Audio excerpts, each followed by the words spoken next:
주연절후 5번째 주일, 하나님께서 오늘 우리에게 주신 성경 본문 말씀은 이사야서 51장 1절에서 3절까지의 말씀입니다. 제가 이 말씀을 봉독할 때 이 시간 살아계신 우리 하나님의 귀한 음성을 직접 들으실 수 있기를 소망합니다. 의를 따르며 여호와를 찾아 구하는 너희는 내게 들을지어다. 너희를 떠낸 반석과 너희를 파낸 우묵한 구덩이를 생각하여 보라. 너희의 조상 아브라함과 너희를 낳은 사라를 생각하여 보라. 아브라함이 혼자 있을 때에 내가 그를 부르고 그에게 복을 주어 창성하게 하였느냐. 나 여호와가 시온의 모든 황폐한 곳들을 위로하여 그 사막을 에덴 같게 그 광야를 여호와의 동산 같게 하였나니 그 가운데에 기뻐함과 즐거워함과 감사함과 창화하는 소리가 있으리라. 아멘. 이 본문 말씀을 가지고 생각하여 보라 라는 제목으로 피차 은혜를 나누고자 합니다. 사랑하는 성도 여러분, 오늘 말씀의 제목은 생각하여 보라입니다. 무엇을 생각하여 볼까요? 여러분은 어떻게 생각하십니까? 오늘 성경 본문 말씀은 너희를 떠낸 반석과 너희를 파낸 우묵한 구덩이를 생각하여 보라 라고 말씀합니다.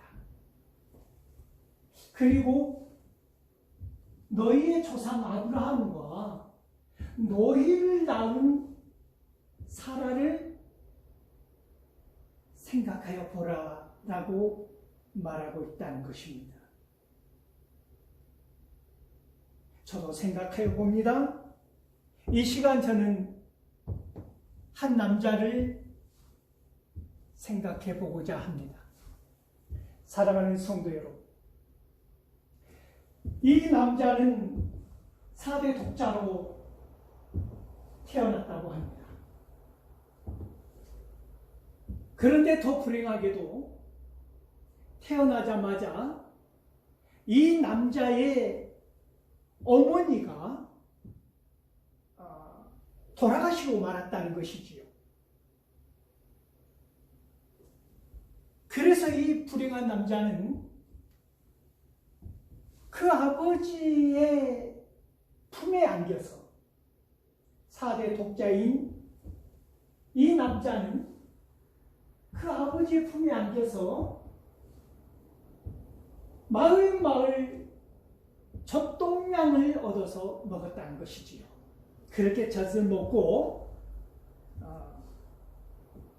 살아남을 수 있었다는 것인데, 이제 몸을 움직일 수 있을 때, 기어다닐 수 있을 때 이 남자가 먹은 것은 사람들이 먹고 버린 조개 껍데기에 붙어있는 그 조개살이나 고동 끝에 남은 그런 것들을 먹고 살았다는 기억을 이야기하였다는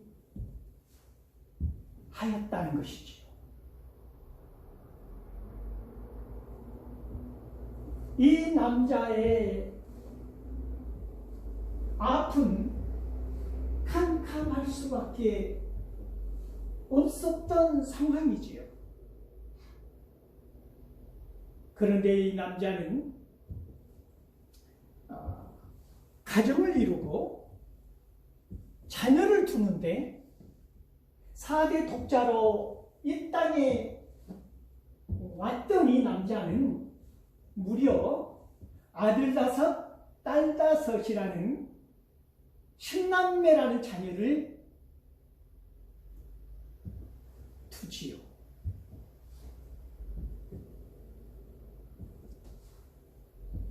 그러면서 이 남자의 토탈 8번째 아들이 1962년 1월 6일 이미 있는 호랑이띠로 태어나는데 그 아들이 이 남자의 아들이 예수를 믿고 하나님의 자녀가 되자 이 남자는 어떤 결정을 내리느냐면 그 아들이 믿는 하나님이라면 나도 믿는다, 믿어야 하지 않느냐라는 결단을 내렸다는 것입니다. 사랑하는 성도 여러분, 4대 독자로 이 세상에 와서 험한 삶을 연애해 갈 때 몰랐던 것이지.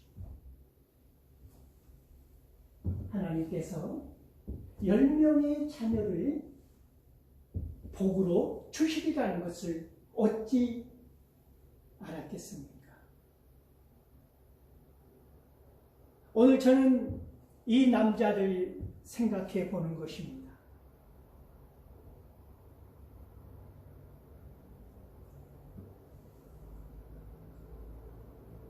너희를 떠낸 반석을 생각하라는 것입니다. 그리고 너희를 파낸 구덩이를 생각하라고 오늘 본문은 말씀하고 있습니다. 하나님께서 이 남자를 반석처럼 떠내지 않았다면 4대 독자로 먹을 것이 없어서 기어다니면서 조갯살을 뜯어먹었던 이 남자를 떼어내어서 하나님께서 삶의 자리로 옮겨놓지 않았다면 어떻게 살아남을 수가 있었겠습니까? 사랑하는 성도 여러분, 이 남자의 아들은 말합니다. 모든 학생들이 그 당시에는 다 어려웠기 때문에 보자기에 책을 싸서 학교에 갈 때에, 그때는 국민학교였다고 하는 것이지, 입학을 하고 책을 가지고 학교에 다닐 때 보자기에 싸서 그 시골 마을에서 학교를 다닐 때 이 남자의 8번째 아들은 그 아들을 위해서 이 남자는 가죽으로 생긴 등에다 맨 가방을 사가지고 와서 그 아들에게 주는데, 그 아들의 가방 뒤에는 호랑이의 그림이 선명하게 그려져 있었다는 것입니다. 그 남자의 아들은 그 가방의 질감과 색과 모양과 크기와 그 호랑이의 표정까지도 환갑을 맞이하는 그 순간까지 선명하게 기억하고 있다라고 하는 것이지요. 사랑하는 성도 여러분,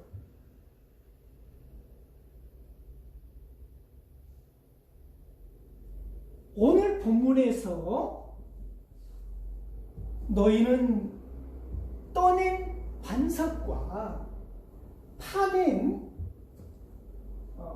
움푹한 구덩이를 기억하라는 이 말을 주석가들은 굉장히 난해하게 알레고리적 해석을 하는데, 저는 칼빈의 해석에 동의합니다. 그리고 거기에 덧붙여서 오늘 이 남자의 생애를 접목시키고 있는 것입니다.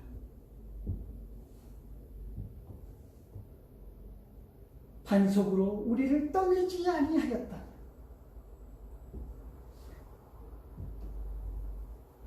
쏟아내어서 마치 채석장에서 돌을 빼내어서 작품을 만들거나 어려운 환경에서 옮겨주지 아니하였다면, 가령 애굽에서 건져내어 주시지 않으셨다면, 인도에 내지 않으셨다면, 우리는 그 애굽에서, 이스라엘 민족은 애굽 땅에서 종살이 하는 그런 삶을 살았을 터인데, 거기서 옮겨주시, 거기서 붙어있는 그곳을 깨뜨려 주시고, 거기서 옮겨주시고, 마치 좋은 땅으로 옮겨 심어놓은 포도나무처럼 이스라엘 백성들을 옮겨주시지 않으셨다면 어떻게 그들이 존재할 수 있었는가에 대한 말씀이라는 것입니다. 그러므로 생각하라. 무엇을 생각하라는 것입니까? 그 하나님의 은혜를 생각하라는 것입니다.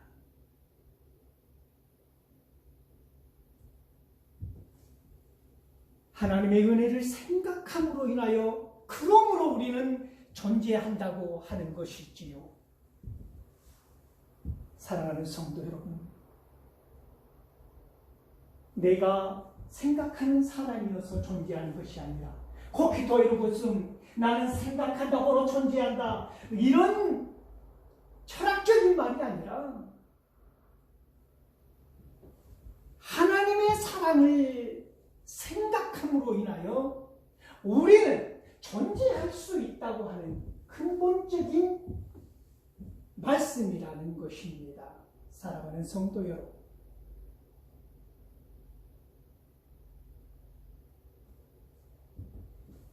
그리고 너희 조상 아브라함과 너희의 어머니 사라를 생각하라고 오늘 본문은 우리에게 생각하기를 요구하고 있다는 것입니다.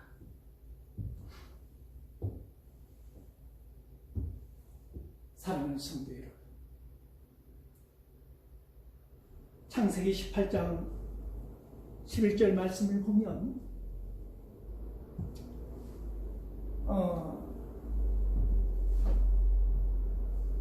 이 사라가 나이를 많이 먹고 늙어서 생리도 끊어지고 아이를 낳을 수 없는 그런 상황을 말하고 있지 않습니까?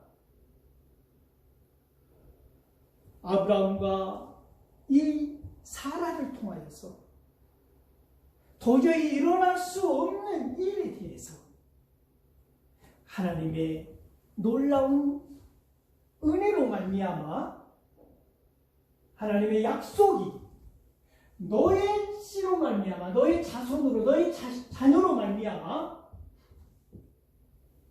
자손을 번성하게 하겠다고 하는 이 약속을 이루어 가시지 않으셨습니까?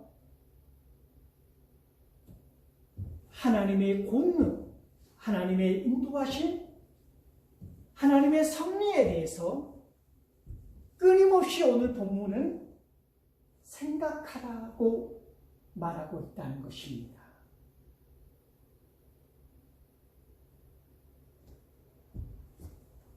사랑하는 성도 여러분, 왜 오늘 본문 말씀은 생각하라고 말씀하고 있을까요? 바꿔 말하면 우리는 기억하지 아니하고 잊고 살 때가 많다는 것입니다. 당연한 것처럼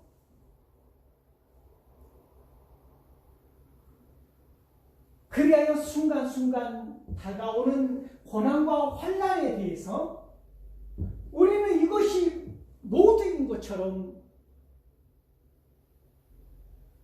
그 고난 가운데 매몰되어버리고 말더라는 것이지요. 나의 신앙은 소멸되어버리고 나의 꿈과 희망과 기대와 하나님의 인도하심에 대해서는 잊어버리더라는 것이지요. 사랑하는 성도 여러분, 기억하라는 것입니다.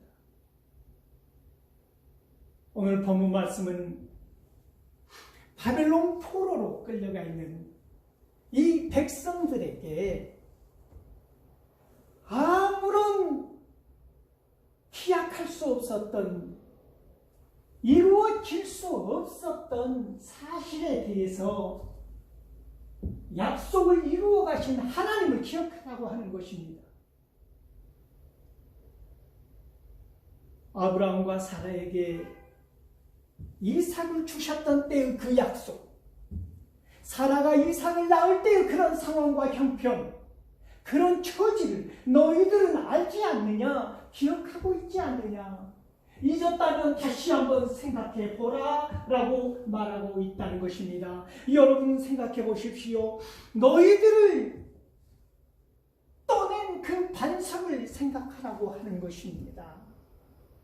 너희들을 파낸 자리, 그 움푹 파인 그 부덩이가, 너희들을 뽑아내온 그 자리가 마치 포도나무를 뽑아내서 옮겼던 그 뿌리가 뽑힌 그 흔적을 기억하라고 하는 것입니다. 너희가 종이었을 때 애굽에서 인도하여 낸 독수리 날개로 업어서 너희를 홍해바다를 건너게 하였던 하나님의 사랑을 기억하라고 하는 말씀이라는 것입니다. 사랑하는 성도 여러분,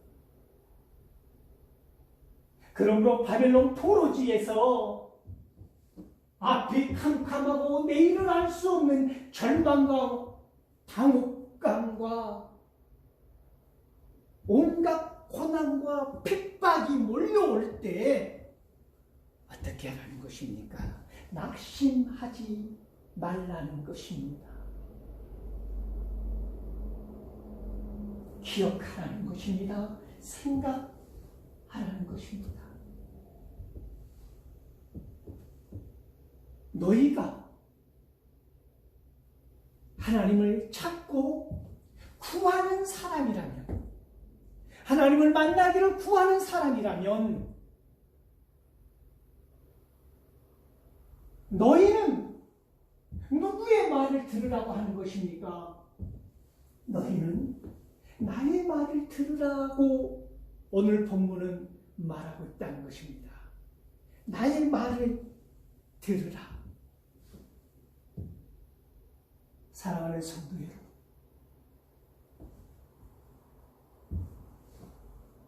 이 바빌론 이방 땅에서, 우상이 팽배한 이 바빌론 우상의 땅에서 얼마나 많은 유혹과 핍박이 있었겠습니까? 얼마나 많은 사람들이 하나님의 형상을 치워버리려고, 얼마나 많은 사람들이 하나님을 생각하는 그 마음을 없애버리려고, 얼마나 많은 우상들이 창궐했겠습니까? 얼마나 많은 고난과 핍박이 그들의 목을 옥죄어 왔겠습니까? 그러나 하나님께서는 말씀하십니다. 이런 우상의 유혹이 강하면 강할수록, 사랑하는 성도 여러분, 선명한 신앙이 드러나리라는 것입니다. 얼마나 많은 우상이 팽배해져 있는 이 땅입니까? 이 황무지와 같은 땅, 이 황폐한 땅에 하나님의 그 얼굴을 구하는 간절한 예배자들로 인하여 오히려 우상이 넘실거리면 거릴수록 여러분의 선명한 신앙이 드러나더라는 것입니다. 사랑하는 성도 여러분, 눈 쌓인 하얀 눈밭을 생각해 보십시오. 소나무는 얼마나 푸르던가요? 동백꽃은 얼마나 선명하게 아름답던가요? 여러분의 신앙이 비록 우상에 둘러싸여져 있다 할지라도 여러분들로 말미암아 그 선명한 신앙으로 말미암아 우상이 수모를 당하고 쫓겨나리라고 믿습니다. 어떻게 하면 가능합니까? 하나님의 말씀을 들어야 한다고 하는 것입니다. 그랬을 때 오직 홀로 남은 것 같은 여러분들을 통하여서 아브라함이 혼자였을 때에 아브라함을 불러서 복 주시고 창성하게 하셨던 것처럼 그 남자가 4대 독자로 혼자 이 땅에 왔을 때 하나님께서 그를 불러서 10남매라는 자녀의 복을 허락하여 주셨던 것처럼 그리고 그렇게 사랑하였던 아들 검은 호랑이띠 그 아들을 통하여서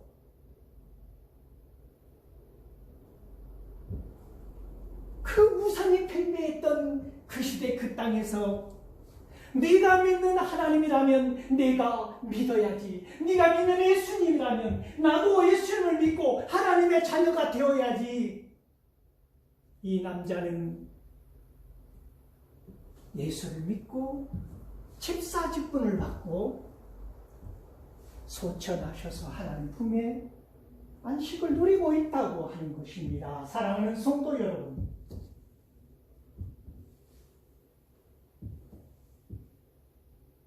그러므로 인하여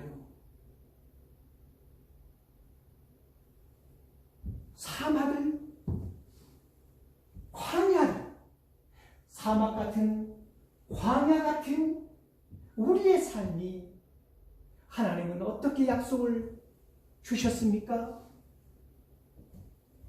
하나님의 동산으로 만들어 주시겠다는 약속을 하셨다는 것입니다. 오늘 우리의 삶이 사막 같을지라도 오늘 우리의 삶이 광야 같을지라도 사랑하는 성도 여러분, 하나님의 말씀에 귀 기울이시고 하나님께서 우리를 통하여서 이루시고자 하는 그 뜻을 들으시고 오늘 광야 같은 오늘 이 사막 같은 이 상황과 형편과 처지를 온전하게 회복시켜 주셔서 우리의 입술을 통하여서 우리의 온 삶을 통하여서 기쁨과 즐거움과 창화라고 하는 이 찬송을 통하여서 살아계신 우리 하나님께서 저와 여러분을 어떻게 인도하여 주셨는지, 이스라엘 백성들을 바벨론 포로에서 어떻게 구원해 주셨는지, 그들을 애굽 땅에서 어떻게 가나안 땅으로 인도하여 주셨는지 생각하며 하나님의 인도하심과 은혜를 생각하고 이 말씀 속에 숨어있는 메시아의 구속적인 은혜로 말미암아 새 생명을 얻었다고 하는 이 찬양과 찬미가 간증과 선포가 우리의 삶 가운데, 여러분의 삶 가운데 기쁘고 즐겁게